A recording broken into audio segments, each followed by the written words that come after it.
Selamat datang di channel BH Korslet. Dukung kami dengan komentar Anda atau like aja dulu kan itu gratis. Thank you ya. Hehehe.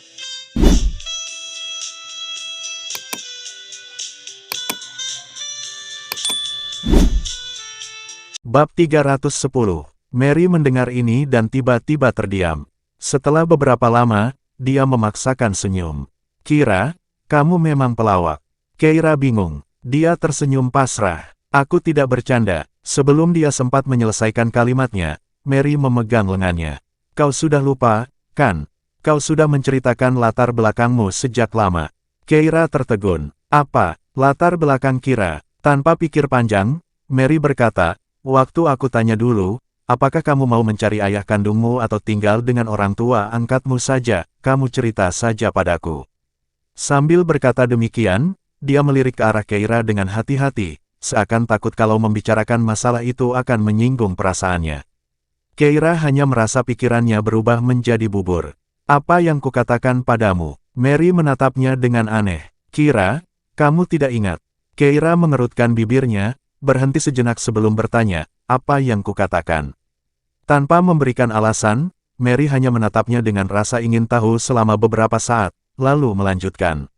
Kamu bilang kamu bukan anak hilang, kamu punya orang tua, hanya saja.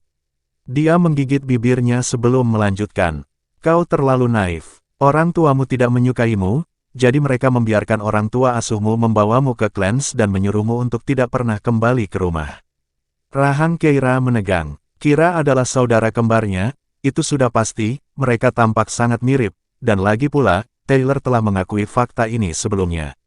Terlebih lagi, setelah kematian Nyonya Horton, Louis melakukan 3 laporan DNA berturut-turut, yang semuanya membuktikan bahwa almarhum adalah Nyonya Horton, yang tentu saja menunjukkan bahwa Kira dan Keira adalah saudara kembar identik.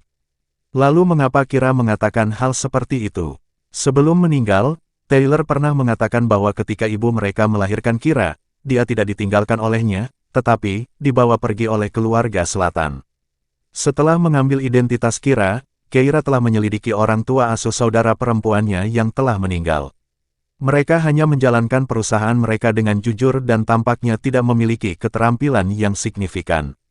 Kematian mereka beberapa tahun lalu juga disebabkan oleh kecelakaan mobil.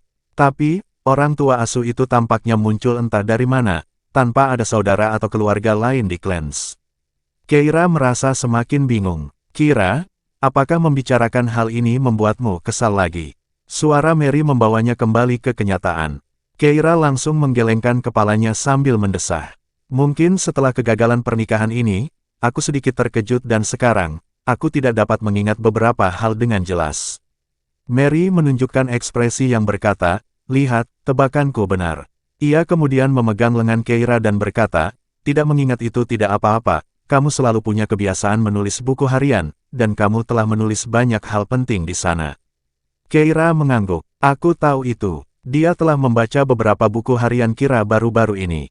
Melalui buku harian itulah dia mengetahui tentang interaksinya dengan Howard dan Mary. Jika tidak, penyamarannya pasti sudah terbongkar sejak lama. Namun, Mary cemberut dan mengeluh. Dulu saat kita masih sekolah, kita bisa bertukar buku harian untuk saling membaca buku harian masing-masing, tetapi kamu punya buku harian yang dikunci dan tidak boleh aku lihat. Buku harian yang dikunci. Keira belum pernah melihat yang ini. Tetapi dia tidak bertanya lebih jauh, karena takut Mary mungkin menemukan sesuatu. Dengan gangguan ini, dia lupa menjelaskan lebih lanjut tentang situasi Paman Olsen. Mary meninggalkan taman bermain bersamanya, dan saat mereka kembali ke rumah, hari sudah gelap. Saat mereka tiba di pintu depan, Mary tiba-tiba memegangi perutnya. Keira segera bertanya, ada apa? Mary tampak agak pucat. Perutku agak sakit. Mungkin ini sedang menstruasi. Biarkan aku menggunakan kamar mandimu. Keira mengangguk. Mary keluar dari mobil dan masuk ke dalam rumah. Pembantu rumah tangga sudah menyiapkan makan malam untuk mereka, dan dia sedang menyuapi Amy. Ketika Mary kembali, dia tampak pucat. Keira bertanya, ada apa? Mary tersenyum kecut. Haidku terlambat 3 hari, dan perutku sakit sekali. Mendengar hal itu, Keira berkata, bukankah kamu biasanya sangat teratur? Mary mengangguk. Ya, siklusku seperti jarum jam, 28 hari setiap kali. Aku tidak tahu apa yang terjadi kali ini.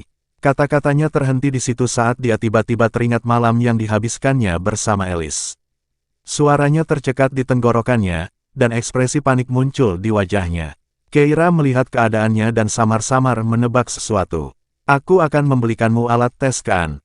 Mary menatapnya dengan panik lalu mengangguk. Setengah jam kemudian, keduanya tenggelam dalam pikiran sambil melihat dua garis pada tes kan. Keira mengerutkan kening sambil menatap Mary, yang juga membalas tatapannya dengan ekspresi hampir ingin menangis. Keira menopang dagunya dengan tangannya dan mengeluh, Mary, kamu bahkan tidak memberitahuku kalau kamu punya pacar. Di buku harian itu tertulis dengan jelas bahwa Kira dan Mary telah sepakat untuk segera memberitahu satu sama lain jika mereka mulai berpacaran. Wajah Mary memucat, dan dia mengepalkan jari-jarinya erat-erat. Aku tidak punya pacar. Anak ini adalah sebuah kecelakaan. Keira tercengang. Apa? Mary hampir menangis. Kira? Apa yang harus aku lakukan? Keira tercengang. Bagaimana dia tahu apa yang harus dilakukan? Siapa ayah anak itu? Tanya Keira. Mary langsung menggigit bibirnya, pipinya memerah. Sikapnya tidak tampak marah atau panik, tetapi agak malu. Keira langsung menebak sesuatu. Alice, Mary, ketakutan, mendongak tajam. Bagaimana kau tahu? Keira terdiam. Gadis ini selalu sangat malu setiap kali menyebut nama Alice. Jelas bagi Keira bahwa itu adalah cinta yang tak terbalas. Bagaimana mungkin dia tidak melihatnya? Keira meringis, Mary, apa yang akan kau lakukan dengan anak ini? Apakah kau akan memberitahu Alice? Kebetulan sekali kalian bisa menikah. Tidak, kata Mary tegas. Alice tidak punya kesan yang baik tentangnya, dan sepertinya mengatakannya akan menyiratkan bahwa ia ingin menjebaknya untuk menikah. Pandangannya jatuh. Keira lalu terbatuk. Lalu anak itu, aku tidak mau, kata Mary tegas. Aku akan membuat janji untuk operasi besok, Kira, kau akan ikut denganku, kan? Aku takut, aku tidak ingin orang tuaku mengetahuinya. Oke, Keira menghormati pilihan temannya. Mary menginap di villa malam itu karena ketakutannya. Keira menidurkan Amy, meminta pengasuh untuk menemaninya, lalu kembali ke kamar tidur utama. Ia perlu memanfaatkan waktu malam untuk melakukan beberapa hal sendiri. Selain itu, mengingat apa yang dikatakan Mary, tampaknya Kira punya rahasia lain. Saat sedang mencari di kamar tidur utama, dia tiba-tiba mendengar suara di dekat jendela, dan pupil matanya menyempit. Seketika, dia bergerak ke jendela. Tak lama kemudian, seseorang mengetuk jendela pelan dan masuk. Saat orang itu masuk, Keira langsung maju dan mencengkeram lengannya. Si penyusup secara naluriah mencoba melawan. Namun, ia tampaknya menyadari sesuatu dan menghentikan gerakannya. Keira waspada. Apakah orang ini datang untuk menyakiti Kira? Atau apakah dia ada hubungannya dengan rahasia Kira? Apakah dia dikirim oleh keluarga selatan? Dia mencengkeram bahu lelaki itu dan mengambil dasi dari dekat, lalu mengikat tangannya dengan dasi itu. Setelah menundukkannya dari belakang, Keira kemudian bergerak menghadap si penyusup. Dan kemudian, dia melihat wajah tampan yang dikenalnya. Itu, Louis. Keira tercengang. Bab 311. Keira bingung tetapi segera bergegas melepaskan orang itu. Louis memperhatikannya, senyum terpancar di matanya. Kira mungkin tidak menonjolkan diri sejak kecil, tetapi memang, dia tidak pernah belajar bela diri. Keira, kamu sudah membocorkan dirimu sendiri. Keira melepaskan dasi dari tangannya, matanya menggoda saat menatapnya. Tuan Horton, saya tidak mengerti apa yang Anda bicarakan. Benarkah begitu? Louis menggerakkan pergelangan tangannya dan berjalan untuk duduk di sofa di kamar tidur utama, tatapannya masih tertuju padanya. Keira merasa agak tidak nyaman di bawah pengawasannya dan menundukkan kepalanya. Tuan Horton, bukankah tidak pantas bagi Anda untuk datang ke sini selarut ini? Louis menundukkan matanya, namun senyum tersungging di matanya. Nona Salt, Anda mirip dengan mendiang istri saya, dan saya sangat merindukannya, jadi saya datang berkunjung. Saya harap Anda tidak keberatan. Keira berkata, lakukan sesukamu. Dia mengabaikan Louis dan mulai mencari di kamar tidur utama, ingin sekali menemukan buku harian yang disebutkan Mary. Namun, setelah tinggal di kamar tidur utama ini selama sebulan, dia belum pernah melihatnya. Bagaimana mungkin dia bisa menemukannya sekarang? Keira berdiri di depan meja, menatap dengan serius. Di mana Kira menyembunyikan buku harian? Dia sudah memeriksa lemari pakaiannya, dan tidak ada apa-apa di sana. Meja dan berbagai laci juga kosong. Bulan lalu, dia tidak hanya merawat Ibu Howard dan rajin membersihkan rumah setiap hari, tetapi dia juga mencari informasi apapun tentang Kira. Dia ingin mengungkap rahasianya, tetapi dia sudah membersihkan semua barang di rumah, memeriksa buku harian Kira yang biasa-biasa saja, dan tidak menemukan sesuatu yang aneh. Kalau saja Mary tidak menyebutkan hari ini bahwa Kira mempunyai buku harian terkunci yang tidak pernah ia tunjukkan pada siapapun, Kira tidak akan tahu hal seperti itu ada. Dia meraba-raba tempat tidur dan memeriksa kolongnya, tetap tidak ada petunjuk. Saat dia sedang merenung, suara berat Lois tiba-tiba memenuhi ruangan. Saat aku masih kecil dan ingin menyembunyikan sesuatu, biasanya aku menguburnya di dalam tanah. Menguburnya di dalam tanah. Keira tiba-tiba menoleh, tatapannya tertuju pada taman kecil villa itu. Villa itu memiliki halaman kecilnya sendiri, dan Kira suka menanam bunga, jadi di sudut halaman, dia menanam beberapa jenis bunga dan sebuah pohon. Keira tiba-tiba berdiri dan melangkah keluar. Amy dan pembantunya sudah tidur. Sedangkan Mary, dia belum keluar dari kamar tamu. Keira mengambil gunting taman dan pergi ke pohon, melangkah sembarangan, dan tiba-tiba menyadari bahwa tanah di area itu tidak lagi lunak tetapi terasa agak keras. Dia segera mulai menggali dengan sekop kecil.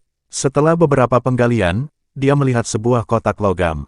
Kotak itu tidak besar, hanya seukuran buku, dan tidak ada kunci di kotak itu.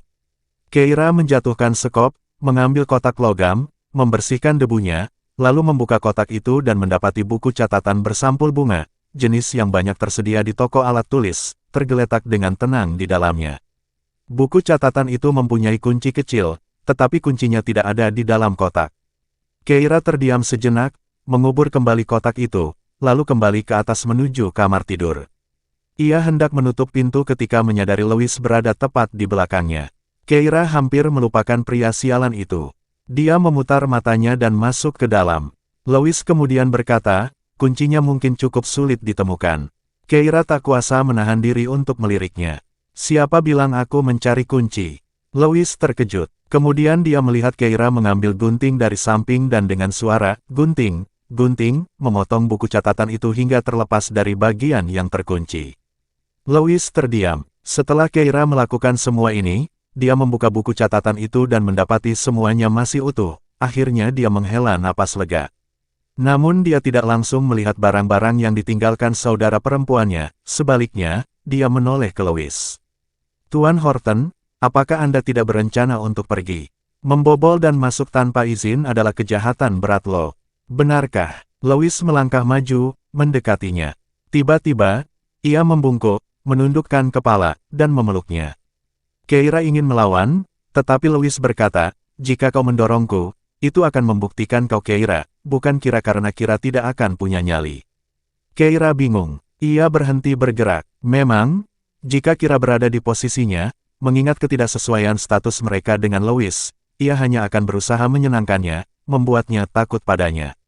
Saat ia berpikir, pria itu tiba-tiba menundukkan kepalanya dan membenamkannya di tengkuknya, napasnya menyemprot kulitnya, membuatnya gatal. Ia merasa seolah-olah semut-semut merayapi sekujur tubuhnya, membuat hatinya kacau. Dia mendorong Lois, berpura-pura seperti Kira. Tuan Horton, jangan lakukan ini. Namun Lois kembali berbicara. Jangan lakukan apa? Terakhir kali di Hotel Oceanion, kamu tidak menolakku seperti ini. Keira menegang. Kemudian Lois mengulurkan tangan dan membelai pipinya. Keira, terakhir kali, beginilah caraku membuka pakaianmu. Dengan tarikan di pinggangnya, jubah itu langsung jatuh ke lantai. Pupil mata Keira mengecil, dan dia secara naluriah menutupi tubuhnya, tetapi Lois mencengkeram lengannya. Kamu juga tidak menolakku terakhir kali.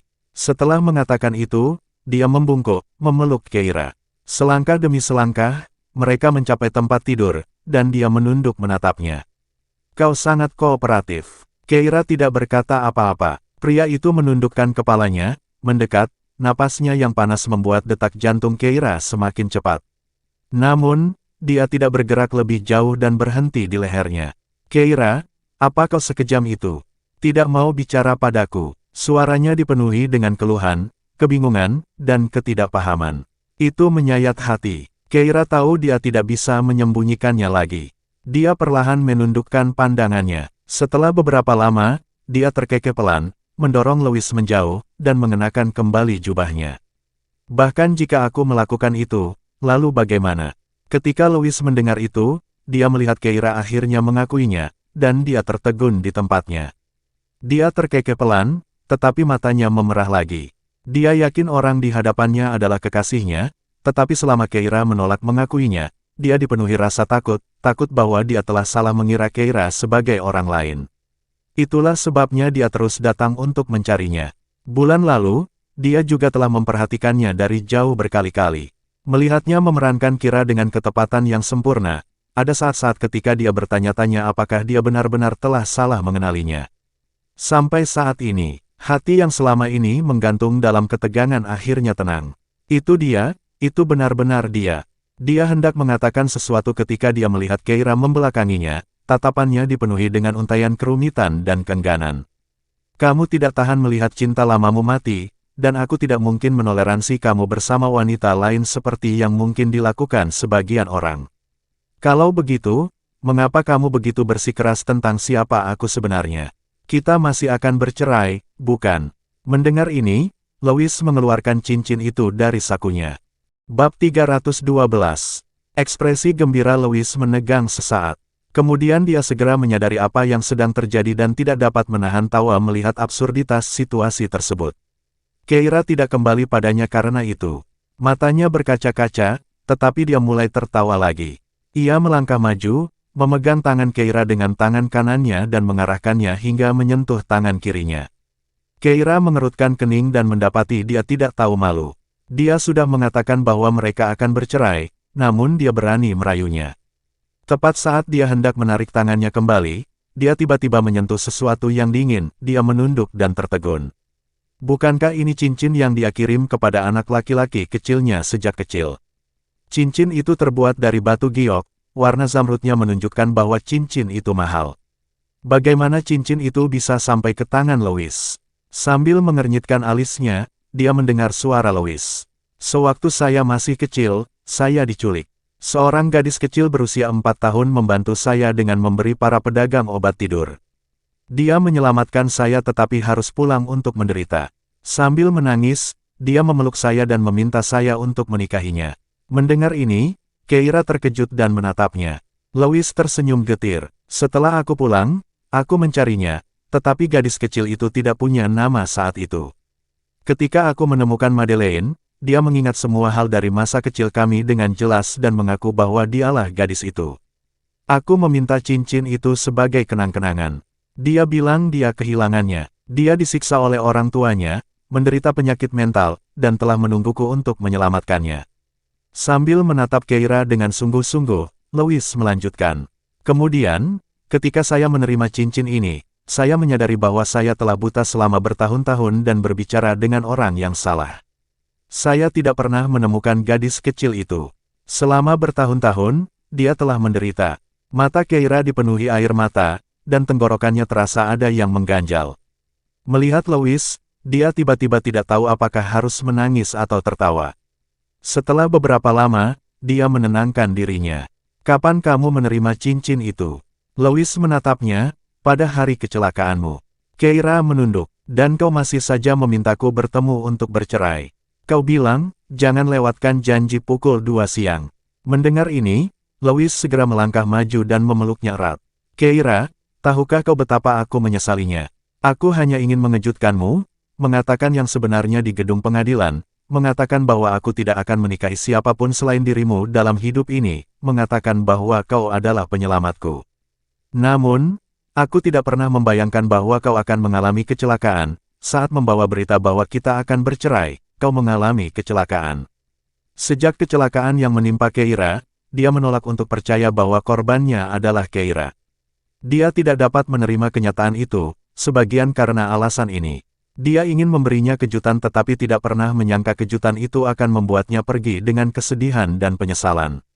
Hanya memikirkan momen di atas kapal, ketika dia kehabisan napas, dan dia pikir dia masih ingin menceraikannya, membuat hatinya begitu sakit hingga dia tidak bisa bernapas. Sampai hari ini, sampai saat ini, sampai sekarang, Dia masih dipenuhi rasa sesal dan penyesalan, mempertanyakan mengapa dia tidak menjelaskan semuanya lewat telepon saja, mengapa dia harus memberikan kejutan yang buruk seperti itu. Keira merasakan sedikit getaran di tubuhnya dan tiba-tiba mengerti maksudnya. Dia mengulurkan tangan dan memeluknya. Responsnya adalah ciuman yang intens dan bergetar. Pakaian yang baru saja dikenakannya terlepas lagi. Keduanya tidak pandai berkata-kata, jadi mereka hanya bisa bertindak, mengekspresikan kegembiraan dan gairah mereka saat saling mengenal. Berkali-kali, Louis berharap ia dapat menyatukan Keira ke dalam tubuhnya, berharap mereka dapat menjadi satu dan tidak akan pernah terpisah lagi. Malam semakin larut, tirai tipis berwarna putih itu tertiup angin, bergoyang, dan pemandangan di dalamnya hanya terlihat sesekali. Bahkan bulan di langit tampak malu-malu, bersembunyi di balik awan, namun tak kuasa menahan diri untuk mengintip lewat celah. Malam penuh gairah membara, malam penuh pemanjaan tak terkendali, Louis meluapkan kerinduannya yang terpendam berkali-kali. Alhasil, saat Keira bangun keesokan harinya, waktu sudah menunjukkan pukul 10 pagi.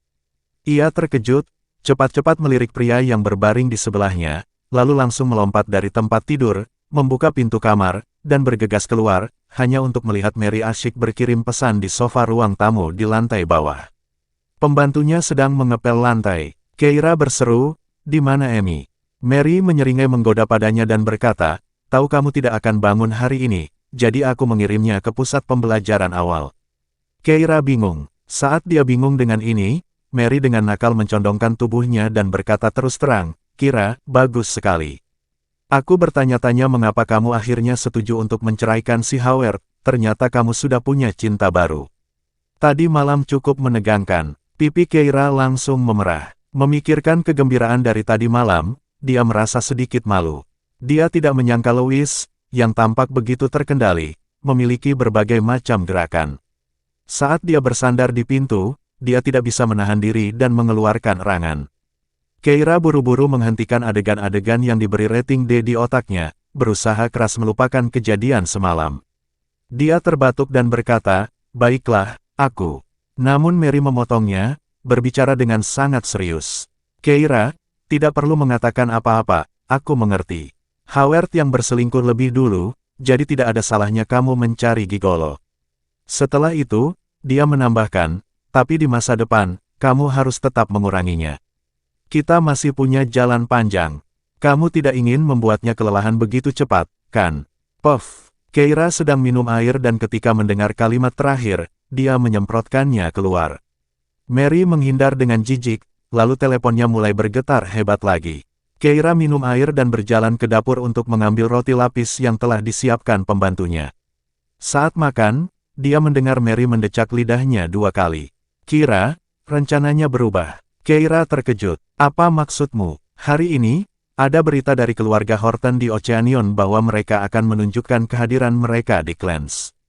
Ternyata mereka sudah merencanakan ini selama sebulan di Clans. Mereka adalah keluarga terkaya di Oceanion, tidak kalah berpengaruh dari 5 keluarga besar di Clans. Kedatangan mereka mungkin akan mengubah situasi di Clans." Kepindahan Louis ke Clans adalah sesuatu yang diceritakannya tadi malam. Dia tidak akan pergi. Keira tidak menunjukkan banyak reaksi dan hanya mendengarkan Mary melanjutkan. "Kudengar kepala keluarga Horton, Louis, bahkan belum berusia 30 tahun. Dan sekarang dia melangkah maju untuk bersaing setara dengan kepala 5 keluarga lainnya. Itu mengesankan, meskipun itu mungkin tidak ada hubungannya denganku." Setelah mengatakan itu, pintu kamar utama tiba-tiba terbuka. Louis sangat teliti dan sangat suka kerapian, dia tidak mau memakai pakaian lama, jadi Keira hanya bisa mencarikan satu set pakaian santai milik Howard yang belum pernah dipakai untuknya. Louis sekarang mengenakan kemeja putih lengan pendek, dan celana katunnya agak pendek. Pria yang biasanya memiliki penampilan yang kuat dan tenang sekarang tampak seperti mahasiswa. Melihat wajahnya, mata Mary berbinar, dan dia diam-diam menyenggol Keira, berbisik, "Kira, seleramu bagus. Dia dari sekolah mana? Gigolo ini jauh lebih baik daripada si Howard." Keira terdiam. Ia pun menatap Louis bersama Mary. Lelaki itu selalu berpakaian rapi dengan setelan jas, yang menutupi wajah tampannya. Tetapi sekarang, dengan rambutnya yang acak-acakan, wajah itu benar-benar memukau. Tanpa sepatah kata pun darinya, Mary yang suka bermain-main itu menghampirinya dan berkata, "Anak muda, kau tahu cara merawat adikku dengan baik, kan? Lakukan dengan baik, dan kau mungkin akan menikah dengan orang kaya, kau bisa berakhir di daftar istri orang kaya. Louis menegang. Mary lalu bertanya, ngomong-ngomong, siapa namamu? Bersambung ke bab selanjutnya.